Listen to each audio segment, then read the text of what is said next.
Essa mensagem, O Sonho de José, eu cheguei a assisti-la na minha infância, fita cassete, pastor. Tinha uma livraria evangélica no centro de Ilhéus, Bahia, onde eu nasci. Antes de ir para a escola, eu pegava o ônibus, ia lá locar as fitas do pastor Marco Feliciano, pastor Takayama, pastor Napoleão Falcão, e vinha para casa com sacolas, com aquelas fitas cassetes locadas para assistir essas mensagens. Eu lembro do meu pai assistindo comigo uma mensagem sua sobre o amigo, baseada ali na construção da Quanto arca, vale, não é? quanto vale um amigo? Quanto vale um amigo? E meu pai disse: persevera, meu filho, que Deus vai te levantar, como tem levantado esses homens aí que você tem assistido. Ou seja, essas experiências que o pastor Marco conta, mostra que todo mundo se inspira em alguém, todo mundo se inspira em alguns. E foi desafiante, sim, para o pastor Marco, ele tentar imitar a voz dessas pessoas, como eu já tentei imitar a voz de vários pregadores e vários pastores locais que me pastoreavam, até você descobrir sua própria identidade, a igreja querer te ouvir no seu próprio perfil. Esses desafios que o pastor Marco enfrentou, meus irmãos, é o desafio de muitos e muitos pregadores. Olhar para alguém e dizer: Senhor, será que um dia o Senhor me usará daquele jeito? Será que eu chego nesse nível de intimidade, graça, autoridade e unção? E eu, pastor Marco, também, rapidamente, tive os meus desafios pessoais no início do ministério. Muitas pregações, muitas mensagens esboçadas, morei sozinho em Brasília. Eu vou contar um pouquinho da história. Eu nasci em Ilhéus, Bahia, e ali no bairro Nelson Costa, morávamos na rua da igreja, numa escola dominical. Era o dia do meu aniversário, pedi um presente para os meus pais, eles disseram que não tinham condições, e me mandaram pedir o batismo com o Espírito Santo naquela manhã da escola dominical. E Jesus, naquela manhã, por graça, me batizou. Pastor Antônio José falou no púlpito: estou sentindo a presença de Jesus aqui. E pediu que as classes silenciassem, chamou na frente quem queria receber o poder do Espírito, o batismo do Espírito. Meus pais me conduziram à frente naquela manhã, eu fui batizado. A partir dali eu comecei com 5 anos de idade. Naquela manhã eu comecei a repetir os versículos. O pastor me deu o microfone para falar em línguas assim diante da igreja. Eu comecei a repetir os versículos que meu pai me ensinava antes de dormir. E desse costume de ter oportunidade de ficar repetindo versículos a partir dos 7 anos de idade, eu comecei a me interessar mais pela leitura da palavra, pelo conhecimento bíblico e teológico. O meu melhor presente era ganhar livros ou Bíblia. Eu ia para a escola lendo Bíblia. Alguém me levava pedalando, eu apoiava a Bíblia no guidão da bicicleta, isso já com 10, 12 anos. No intervalo na escola, eu não jogava bola com os meninos, eu queria ficar lendo, porque eu queria pregar como aqueles pastores do culto de doutrina, como o pastor Marco Feliciano, como o pastor Takayama, das fitas cassete. Com 12 anos eu fui pregar em Brasília, no congresso de criança, com a minha mãe. E após a pregação, um casal chamado Erasmo e Glória, que moram até hoje no bairro chamado Samambaia, Distrito Federal, me levou à casa deles para jantarmos. E era o meu aniversário também. Bateram parabéns, se alegraram, dormimos. E eu fui orar, e aquela oração de criança, eu disse: Jesus, eu queria morar em Brasília, eu não queria voltar para o meu bairro lá, Nossa Senhora da Vitória, em Ilhéus. E no outro dia, a irmã Glória, o irmão Erasmo, numa mesa, assim, conversando com os meus pais, começaram a falar sobre sonhos, e ela teve medo de falar de um sonho que ela teve, eu pedindo para morar em Brasília. E de repente eu criei coragem e pedi a minha mãe para morar em Brasília. A minha mãe começou a chorar e todo mundo começou a chorar, porque tanto a irmã Glória quanto o irmão Erasmo e a minha mãe sonharam que eu pediria para morar em Brasília.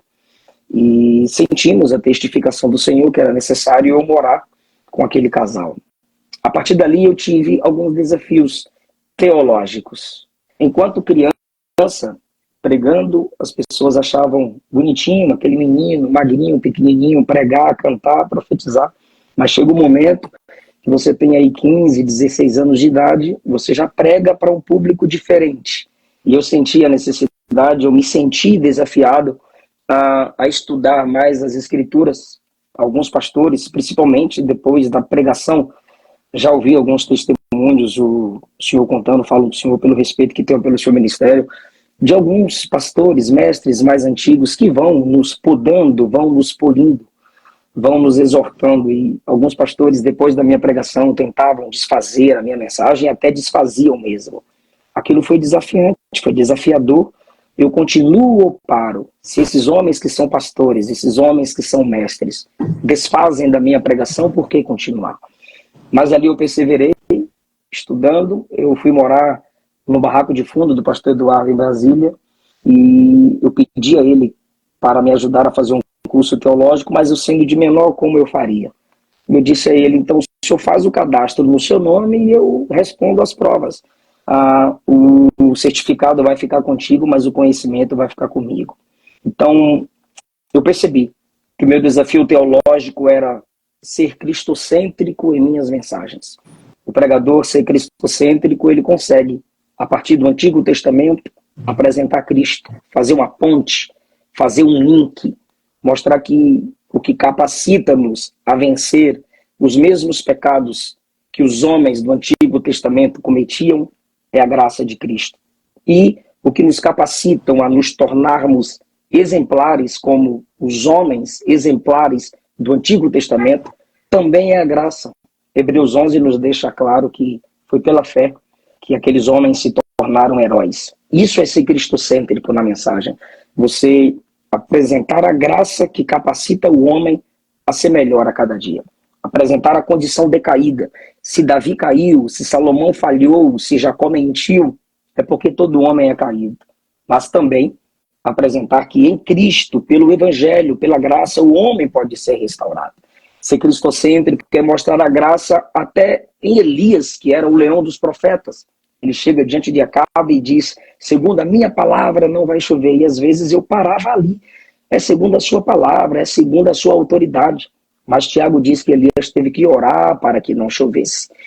Então, esse estilo cristocêntrico de grandes pregadores da reforma protestante, dos pais da igreja e dos nossos pioneiros, me levaram a refletir mais sobre o Evangelho da Graça e me fazer, como o senhor já falou aqui, ter mensagens evangelísticas como o pastor desse perfil único, Gilvão Rodrigues, ao ponto de pregar, apresentar Cristo, o sangue de Cristo e trazer os homens para o Evangelho. E meu último desafio, que eu consegui superar há uns 5, 7 anos atrás, foi apresentar a escatologia como uma teologia da esperança.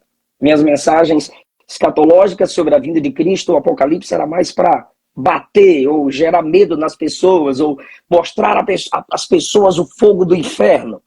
E foi desafiador, mas eu consegui apresentar o Apocalipse e a escatologia como uma mensagem de esperança. Por exemplo, e eu encerro a minha participação. Cada milagre que Jesus fazia, ele estava levando as pessoas, ao mesmo tempo, levava aquela pessoa curada ao Gênesis e ao Apocalipse. Quando ele curava alguém, ele estava dizendo, para você é sobrenatural, mas para mim é você curado, é você sem a enfermidade que é o natural. Isso aqui é o Gênesis. Isso aqui é antes da entrada do pecado no mundo. Só que hoje, a gente lendo aquela história, aquele milagre que Jesus operou, a gente se pergunta, mas por que o sobrenatural? Por que as enfermidades estão aí? Era Jesus dizendo, através da cura que ele fazia, enquanto ele estava entre nós, ele estava dizendo, isso aqui também é um apocalipse. Um dia será assim, sem dor, sem enfermidade, sem maldição, sem morte. Eu tenho conseguido e estou me evoluindo a cada dia, porque ministério, pastor Marcos, o senhor sabe disso muito mais do que eu, é desafios superados a cada dia. Então, minha gratidão aí por essa história contada e minha gratidão pelos irmãos que estão aqui ouvindo. Todos nós temos desafios ministeriais e todos que estão aqui nos ouvindo continuem acreditando, continuem crescendo, continuem se inspirando em quem já viveu o futuro de vocês. Pastor Marco. Conclua, por favor.